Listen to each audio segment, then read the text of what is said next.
This is episode 329 of the Rio Grande Foundation's Tipping Point, New Mexico. I'm Paul Gessing. And I'm Wally Drangmeister. I'm president of the Rio Grande Foundation, New Mexico's free market think tank. You can find out more about the foundation at riograndefoundation.org. Well, Wally, we talked a little bit about the situation in Afghanistan last week's episode, and I don't need to rehash that, but let's just say that my personal opinion is that it's the worst foreign policy disaster since before I was born. I was born 1975 in May, and I believe the Saigon evacuation was earlier that year.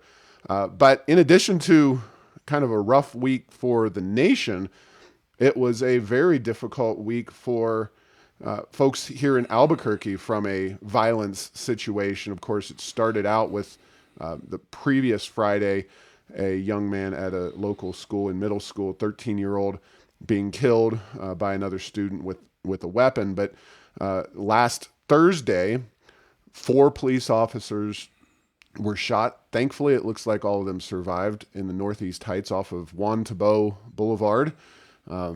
My daughter was at school not too far away and was in lockdown.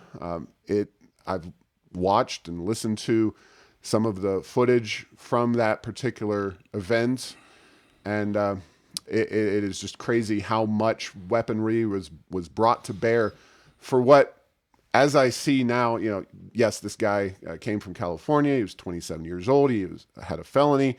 But even with those kinds of issues on his record, to rob somebody at gunpoint, get his wallet and video game system and that kind of stuff, and then decide that the best course of action is to start a shootout in broad daylight with no fewer than 4 officers being wounded, let alone how many were actually participating in the event and all the other lives that could have been lost. In a way, it was a very... there's a lot of luck involved that nobody else was shot and nobody was killed in this entire incident. But it just shows how violence can strike virtually anywhere in the Albuquerque area. That's the way things have gone these days. Yeah, no question. An image of the mean streets. And Paul, I happened to be out running an errand coming back on I-40 heading east. Obviously, sometime after the shooting had started, and I've never seen so many police vehicles, both APD, state police, and unmarked vehicles that actually have installed kind of lights. So that, until they turn on lights, they just look like a regular car, a regular truck. So at first, it reminded me of what happens when a president comes to town, how much law enforcement's brought to bear, and then they kind of shut off every exit and entry, or actually every entryway onto the freeway so that the freeway's clear. And I was like, is the president coming to Albuquerque and I missed it? And then as things went on, it's like, no, something definitely is going down. And, when you think of what a dangerous high crime area of Albuquerque is, you certainly don't think of Juan Tabo in that part of it being one of those, but it just shows it can happen anywhere. And there's a lot of violence. And yes, it was considering the approach that the perpetrators took. It's amazing more people weren't hurt, and thank God for that. Yeah, and certainly it is, kudos to the officers who responded and put their lives in jeopardy. And, we're, just lucky to have people willing to do some of those things in our community on our behalf.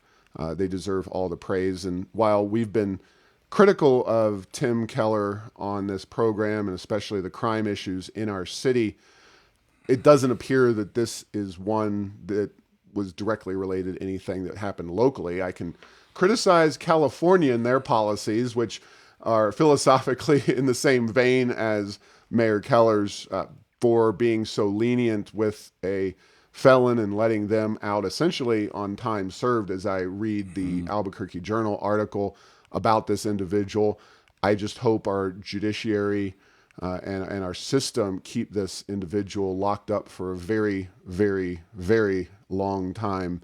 And, we still have an election this fall. Crime remains at the it was at the top of everybody's minds before a few weeks ago. And now with these kinds of incredible events happening on our streets, it's even more so an important issue facing the electorate here in Albuquerque. And, quite frankly, while the Republicans in the legislature have been making noise about a special session in Santa Fe to address crime, and I think crime could be addressed. I have no faith in the legislature or this governor to actually do anything that needs to be done. And I'm not really quite sure that Santa Fe is the place to do those things. I really do think that this is an issue of the city of Albuquerque, and we have a very clear choice. Are we going to spend money on a soccer stadium that's this mayor's pet project, or are we going to invest the resources necessary in getting more cops on the streets and getting the city safer and the crime problem reduced? And it's a very stark and clear and simple choice in my estimation. But just a lot to take in this past week. Yeah, and it's interesting. Are laws what we need? Do we need more laws or do we need more enforcement? Because, Paul, before this last week, it was absolutely illegal to take shots at police officers. So I don't think we need more laws. But what are the systemic law enforcement things that need to be done in Albuquerque? And, the rest of the state is doing better than Albuquerque. Thank goodness for that. But yes, we have an issue, but I don't know. I don't know what Santa Fe could do. I think they've done some things that maybe systemically long term may actually hurt law enforcement, but I can't imagine what they would do in the short term that would benefit law enforcement, coming out of the roundhouse. Yeah. And, on to our favorite topic du jour every week, COVID-19 and the policies imposed specifically out of Santa Fe. The governor's mask mandate has taken hold, and the state fair is the current epicenter of kind of the governor's policies. Now, the state fair is a state-run operation. The governor has even more near dictatorial power over the state fair than she does over, say, Zozobra, Pride Fest, which is more of a city of Albuquerque kind of thing, or Balloon Fiesta. But the policy as it stands now is that state fair attendees 12 and up must be vaccinated or have a test, a COVID negative test within 48 hours of their attendance at the fair. This is mostly impacting young people exhibiting livestock at the fair, or, quite frankly, any young people looking to attend the fair. Now, as I read these rules and regulations, and it's not always straightforward, I have 3 children under the age of 12. Yeah, I have a couple questions. That's one of them. If you're under 12, the vaccine is not approved for you. You're not eligible for the vaccination. What does that do to you? Well, let me read. This is point 8 of the governor's latest order. All persons who are eligible to receive a COVID-19 vaccine and enter the grounds of the New Mexico State Fair must provide adequate proof of being fully vaccinated. And then it goes into various exemptions, but the critical phrase there is eligible to receive a COVID-19 vaccine. I was interacting, I had a conversation briefly on email with State Senator Crystal Diamond, who's been one of the proponents, legislatively speaking, of asking the governor to allow young people to exhibit their livestock and do so without having these vaccine requirements. And by the way, this requirement was put in place at a time that made it very difficult for young people who wanted to get the 2-dose vaccines, Right. that they couldn't actually physically do that before the state fair. So just a lot of problems with this entire situation. But yeah, it's an unfortunate situation here with the state fair. I think young people in general, especially given kind of the complexity and lack of clarity in these guidelines, are not going to attend. And I suspect that you're probably going to see numbers way down this year at the state fair. We don't know whether we'll attend or not, given, of course, that our kids are young enough that they do not have to, as I understand it, be vaccinated or present a negative test. Yeah, and Paul, what's adequate proof? There are vaccination cards. Is a picture of that on your phone? Do they match that to your driver's license? Depending on what that process is and how many people they have at the gates, that could turn into a very, very, very long line very quickly. So, and I've looked. I'm not saying I've looked exhaustively, but I certainly haven't found any guidance to this point that would indicate how that would work. Not only, for the state fair, but businesses. Can you show a picture on your phone? Does it need to be matched to an identification? What is the process? Because, the devil is in the details when it comes to things like that. And I think without a smooth, straightforward, and well understood process, I think we could. It could really be in essence shutting the fair down if they don't do a good job of that checking. Yeah, and that's one of many, many, many criticisms we and others have had regarding our governor and her orders. Is not only are they very sweeping, the timing is not necessarily well thought out or considered, but the implementation is kind of, to say an afterthought would be, I think, overly generous to what her approach has been throughout. We know, and I've heard people specifically talk about forgeries and vaccine cards that are not actually, real from being vaccinated. Well, let's put it this way. From my perspective, and I'm not saying I'm not an expert on this, the epitome of forgery protection that I am aware of is the new $100 bill. Right. The vaccine card is probably at the other end of the spectrum, right there above forging a note from your mom saying that you were sick and that's why you didn't come to school. So yeah. So it's there's a lot of issues there, but it definitely will require additional staffing and some careful checking, potentially long lines, and just all kinds of additional issues with regard to the fair. But that's the way things are going these days here in New Mexico. Now, kids around New Mexico, by and large, are back in school. My kids at the Catholic school had their first full week last week. Unfortunately, all 3 of them are in masks, and according to my understanding, most of the other private schools around the state, not all, but a lot of them are obeying, for lack of a better word, the governor's mask mandates. I'm sure that there are schools that you can still find out there that are very quietly going about their business without adhering to the governor's mask order.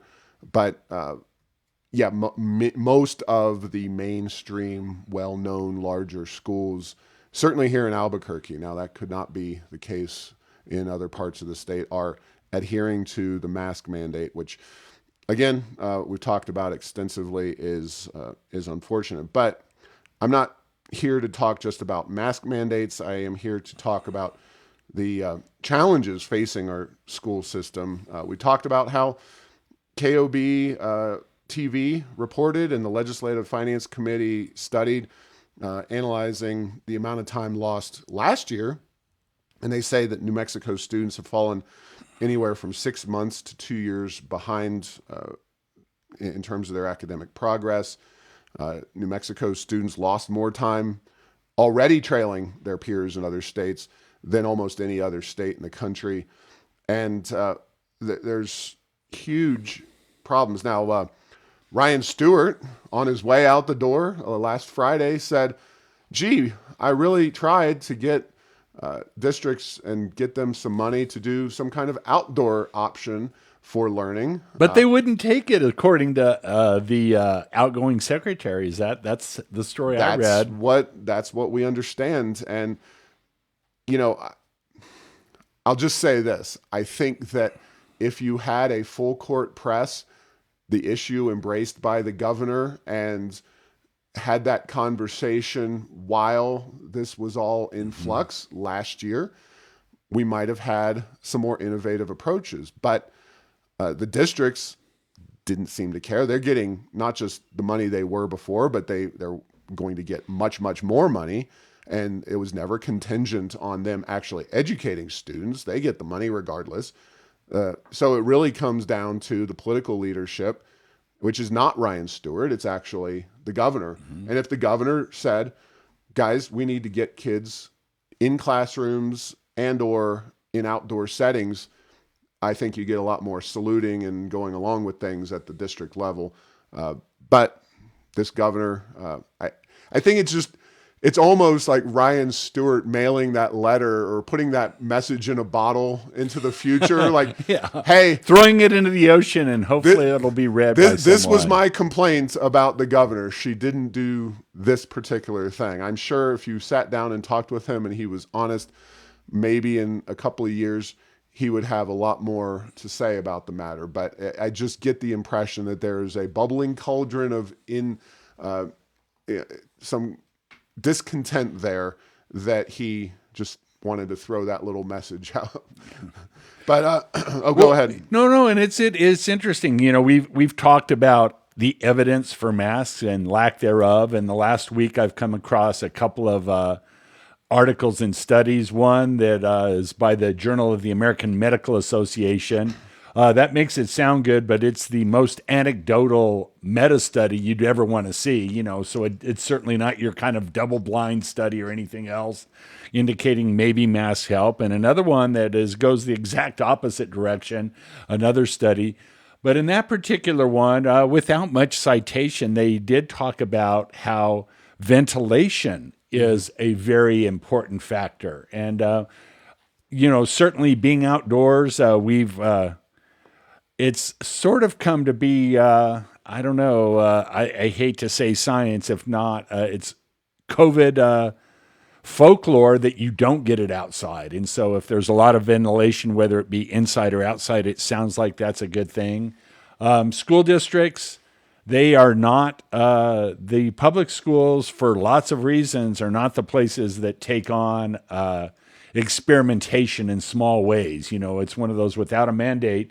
If you're a principal or a superintendent of a smaller district in the years coming up, I don't think you have a lot of interest in doing an experiment like that. And how would you do it? But it does seem like that could be something that it would be good to look at. Is like, how would you do that? You know, how would you increase ventilation, whether it be indoor or outdoor? And then does it make a difference in the spread?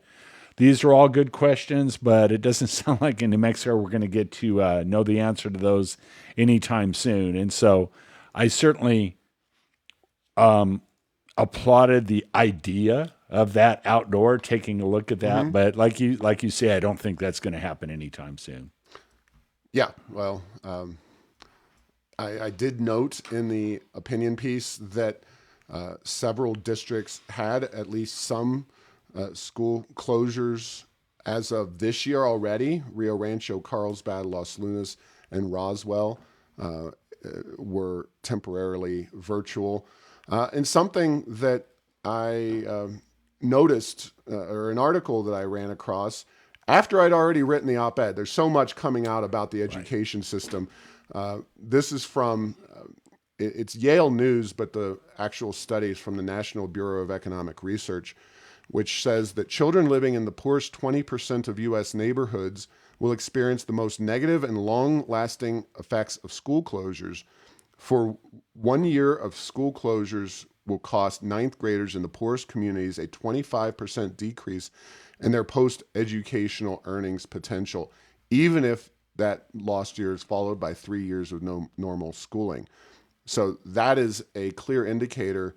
And by the way, the model shows no substantial losses for students from the richest 20% of neighborhoods. Not surprisingly, kids who have educated parents, two parents in the home, internet access, all those things can, survive and even thrive whatever the school district throws at them, because they're not totally tied into we need the system to help us.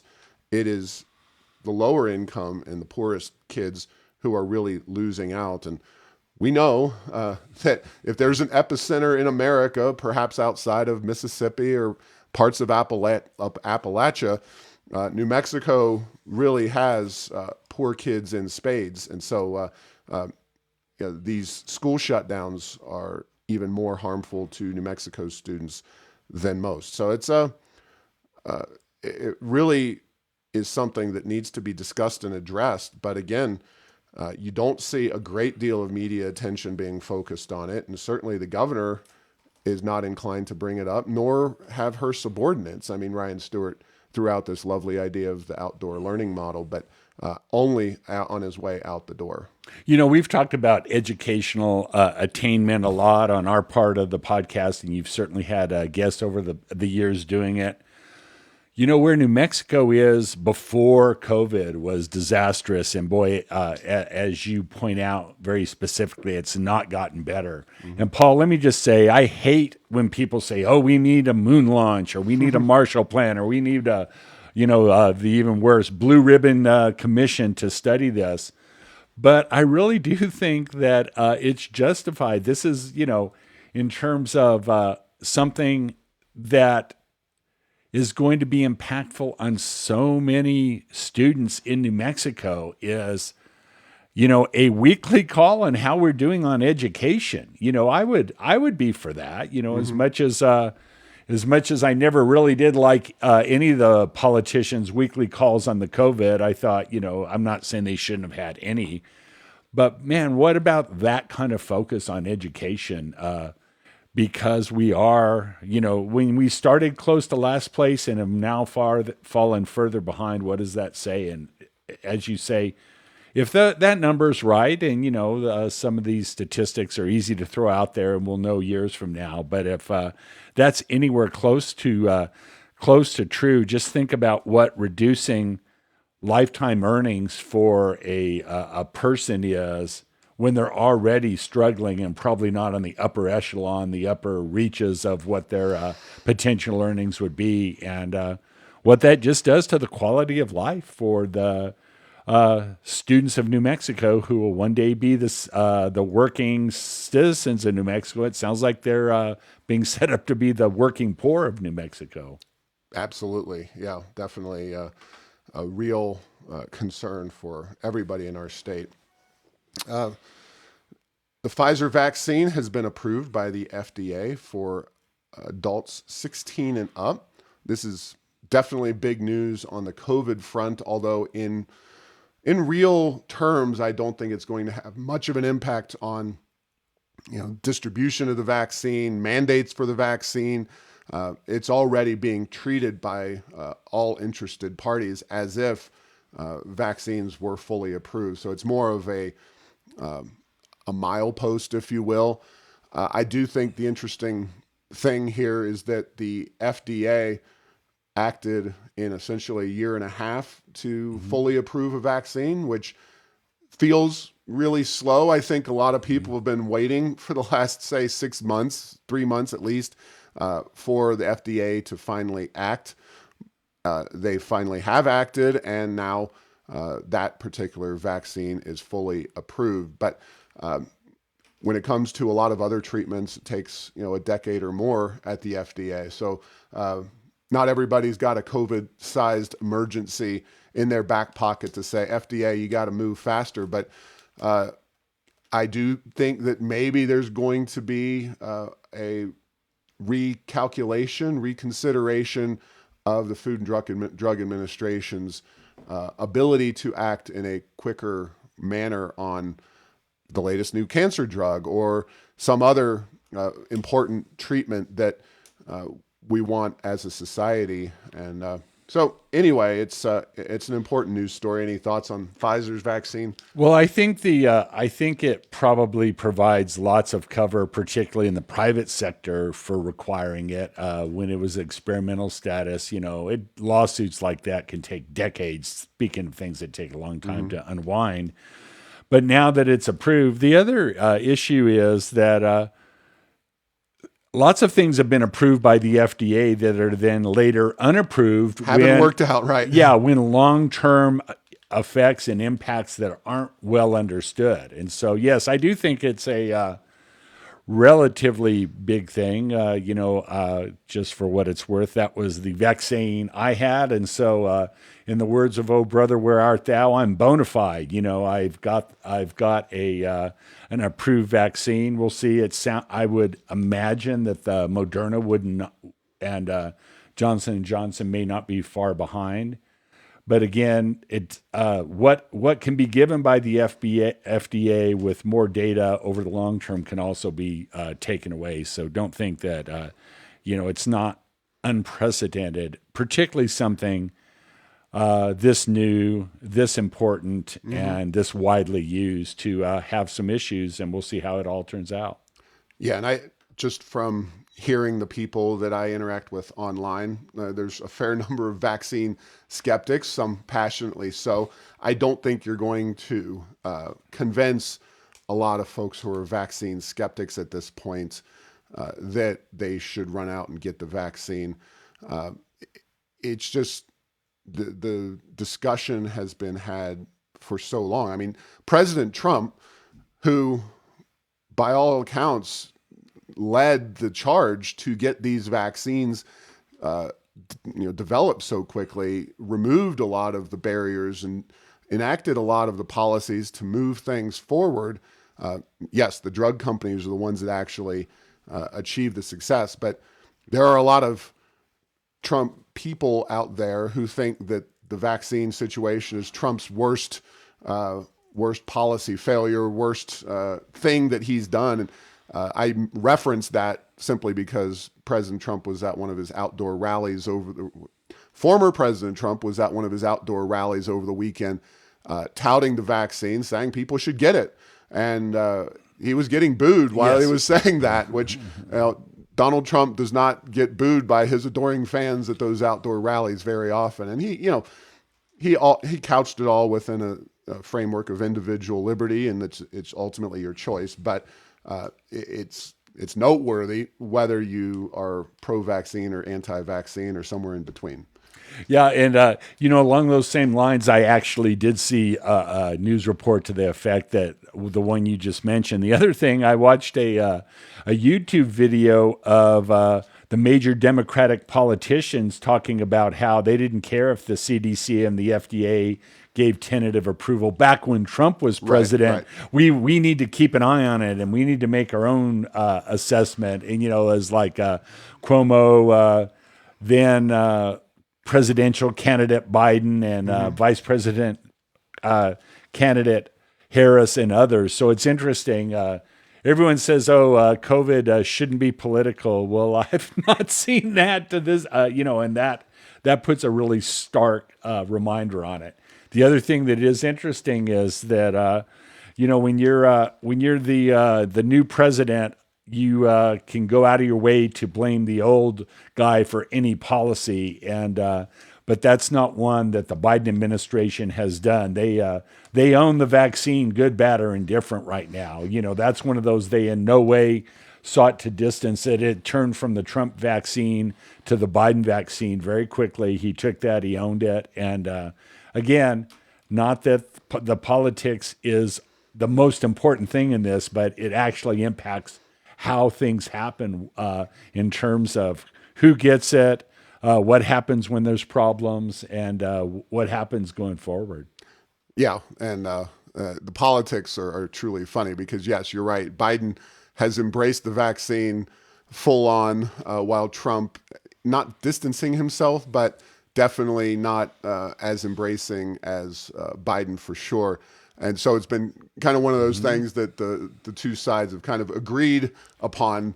But if if Biden, could have or would have, and this would have been absolutely genius marketing. I don't know if it could have worked it out, but to hire President Trump to be the vaccine spokesperson in at least some of the more rural conservative areas, which is one of the areas that hasn't been as willing to uptake the vaccine. The actual real areas where we've had the least uptake, African Americans, inner cities, as well as Hispanics are lagging in their decision on the vaccine. So anyway, it's the politics are often hilarious and wildly divergent from reality.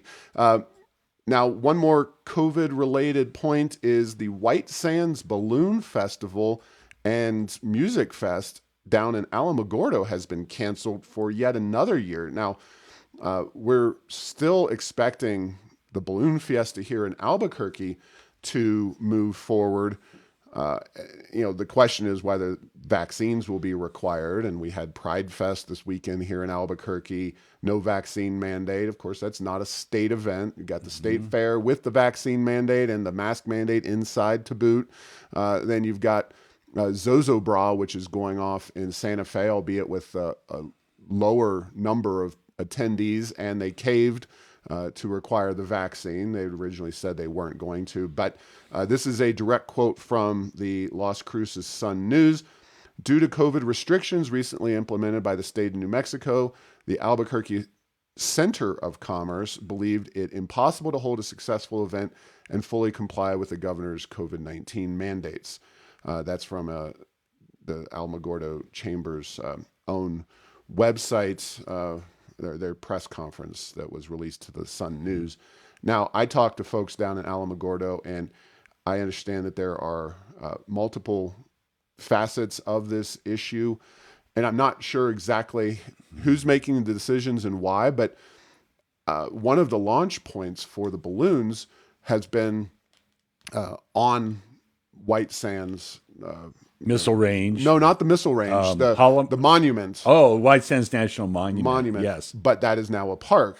And I suspect that there is potentially some evolution going on within the federal government and the management of this land as to how they, what they want in terms of events. Now, I have not gotten this confirmed, but I suspect that COVID is only one of the issues that they're being dealt with here. It's very, dealing with multiple land owners, especially when one of them is the federal government. That's very tricky. I'll just point to the La Luz Trail race up the Sandias, which have been going on for decades on federal land. I think it's wilderness land. Then COVID stopped the race, allegedly because of COVID. You're running up a mountain, not exactly, but we'll just leave that all to the side and say that then suddenly it was decided that, the race could never continue again because they decided that you couldn't have commerce taking place in a national monument. I just suspect that there are issues broader, more deep than COVID taking place here. And I think we'll see how this pans out, not just this year, but for the out years. And folks down in Alamogordo and that Tularosa Basin area who were celebrating the national park service, that addition, which is a huge feather in the cap, may also have some negative impacts there. We'll see. Yeah, no doubt about it. And a couple of points. One, the Park Service tends to have the most restrictive access rules of any federal agency, way more than typically the Bureau of Land Management or the Forest Service or others. And then, we will see what the long-term impact is for them. It would seem like maybe there's some land that could be used in that vast Tularosa Basin that could be used if they don't end up having to use or have the ability to use White Sands. Oh, and the other point I was going to make, Paul, is, that designation, those federal designations, that means a lot to people. Oh, yeah. There are plenty of absolutely fantastic state designated places in New Mexico that I absolutely love, some of them more than some of the federal ones. But, when you look at kind of a big tourism draw. It's amazing what those higher park designations will do to a location for tourists. Yeah, no doubt. It's not only important to average folks who often plan vacations around going to national parks or something like that, but the bureaucrats and people involved in those systems get very protective, and I am sure that that's somewhat at play here. Well, in economic news, the latest figures were released on unemployment, this being for July of 2021.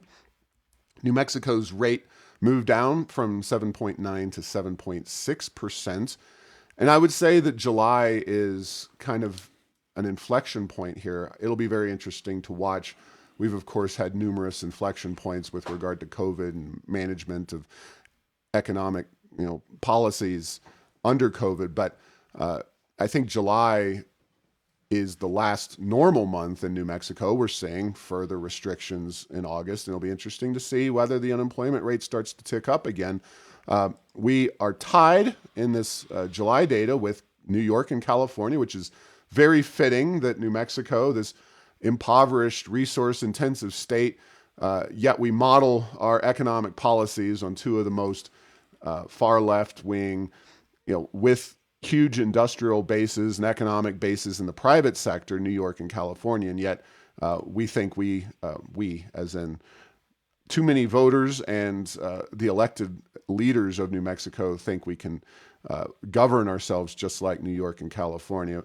The only state with a higher unemployment rate in July was Nevada, which isn't entirely surprising given that they're such a tourism-driven place. They're also governed by a blue state governor, a Democrat, and have been locked down. And I think the last thing people want to do in a casino is hang out with a mask on and sit and play blackjack or whatever. Just not very fun to hang out on the Las Vegas Strip and go to Nevada with the restrictions in place that they have had under COVID, and tourism is going to struggle to recover. But comparing us with our neighbors, Arizona is the highest of our neighbors at 6.6, so a full percentage point below New Mexico. Texas at 6.2, Colorado 6.1, and Utah continues to just blow the doors off at 2.6% unemployment rate. And I think they value work in the state of Utah. There's a cultural aspect to it that is certainly missing here in New Mexico, but they also enact pro-employment, pro-work policies. So no surprise, we are way down at the bottom in terms of unemployment rate. Yeah, and then there are a lot of forces that are competing, and as you said, will there be more shutdowns? Will there be more restrictions? While at the same time, what's going to happen? I don't want to sound like a soap opera, but what's going to happen with the enhanced unemployment insurance? Will that be extended? There's a lot of moratoriums out there on evictions from housing. Inability, utility companies can't turn things off. There's a lot of money coming in and a lot of prohibitions for doing things that would necessarily cause consumers and people who are unemployed the full, the full pain of their condition, and what will happen to all those. And it's all going to come swirling around in the next 2 or 3 months here in New Mexico. So it's not impossible that it could go down quite drastically, but I'm not convinced that it couldn't go up a little bit as well here. Yeah, and as you mentioned, the Biden administration has said that unspent American Rescue Plan funds, if states have them sloshing around, as they probably do because you're talking trillions of dollars there, that those states can choose to extend the additional unemployment benefits beyond that September 6th deadline. Obviously, that's coming up soon. We're here at August 24th. So just a couple weeks until that date passes. I'm confident that the governor, despite her penchant for last-second decision-making, I'm sure she will make a decision on this one way or the other within a week or so, possibly in conjunction with Labor Day. She loves the symbolism of that kind of thing. But given New Mexico's high unemployment rate, one could easily be convinced, if you know nothing about economics, that, hey, what we need is to continue these generous benefits, when I think if you actually look more closely, as we do, at the economic situation, you realize that, hey, maybe those unemployment benefits are actually keeping large numbers of people out of the workforce. But we shall see what Governor Lujan Grisham decides, and we'll certainly be talking about it when that decision is made. Yeah, and it's interesting. Yeah, in a typical high unemployment situation, it's usually lack of demand for jobs. Not in this case. It seems like there's a huge supply element, and not saying that has any likelihood, but a lot of businesses are offering signing bonuses. What if those additional federal payments were converted to an additional signing bonus? If you sign on to a job, you would get more money. What would that do from a public policy point of view? Well, as with the outdoor schooling innovation and innovative solution that Ryan Stewart, former Secretary Stewart, apparently outlined during the darkest days of the pandemic, innovation has not proven to be the Lujan Grisham administration's strong suit. We shall see. I'm not making any bets. Not hearing a lot from the darkest reaches of the Lujan Grisham administration. She doesn't include me in these conversations, unfortunately. That's par for the course, though, from her. The last thing I want to chat with you quickly about is recent discussion here in New Mexico in some interim committees about the idea of a guaranteed basic income. Now, you mentioned the devil being in the details. This is definitely one of those areas where the devil certainly is in the details. Milton Friedman and Charles Murray have embraced the concept of a universal basic income on the assumption that results in the elimination of most other government benefits and welfare programs. And I think just to be honest, and didn't mean to cut you off, how often does that happen? You know what I mean? That major swaths of detailed federal or state programs, for that matter, are eliminated when a new program comes in. And I think that's the first and foremost concern of most conservatives, libertarians, whoever on the right, broadly speaking, is wondering, will this really result? And we don't know any details about it. We just hear talk, and Representative Mo Maestas, I will say he is in the coalition of the sane. He is a respectable, respected, willing to talk Democrat, which is different from a lot of them up there in Santa Fe, but he is the prime mover of this current idea. And of course, that is one serious aspect of this conversation. The other, of course, we're just talking about lack of interest in finding jobs. If you augment or even allow a universal basic income to replace other government programs as they exist, is this going to result in people remaining out of the workforce? That's a very important question. However, Alaska has a dividend program that exists, and half of their permanent fund revenue every single year is divvied up and sent out as payments to citizens of the state of Alaska. There's a complicated formula behind it. But I think from the perspective of pro-resource usage types here in New Mexico, assuming that, and that's not an assumption that I'm willing to make at this point, but assuming this is something that comes out of a steadier stream of revenue like the permanent fund, as opposed to annually appropriated money, which could come and go very quickly, would that be maybe a more enticing concept? Because you get average people saying, I actually benefit from this oil and gas. It just doesn't get it dumped into the government and the education system that then people don't really understand where it actually comes from. So we're by no means taking a position on this concept at this particular point. We would have some general questions and concepts that we would be more and less interested in having addressed. I think it's the kind of idea that is going to be discussed over a longer term. This isn't something that gets introduced in one session and boom, passes through. Not a genuine guaranteed income program.